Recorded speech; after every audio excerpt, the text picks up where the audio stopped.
শুভ সকাল। প্রতিদিনের pre market আপডেটে আপনাদের স্বাগতম।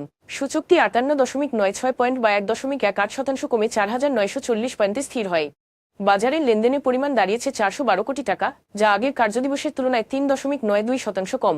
বাংলাদেশ ব্যাংকের পরিসংখ্যান অনুযায়ী চলতি অর্থবছরের জুলাই সেপ্টেম্বর তৃতীয় প্রান্তিক সময়ে নিট বৈদেশিক প্রত্যক্ষ বিনিয়োগ প্রবাহ বেড়ে দাঁড়িয়েছে 315.09 মিলিয়ন ডলারে, যা গত বছরের একই সময়ের 104.33 মিলিয়ন ডলার থেকে মোট 202% বেশি।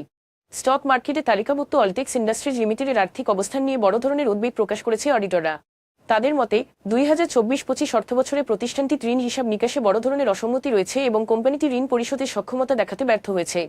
ফলে ভবিষ্যৎ কার্যক্রম নিয়ে অনিশ্চয়তা সৃষ্টি হয়েছে।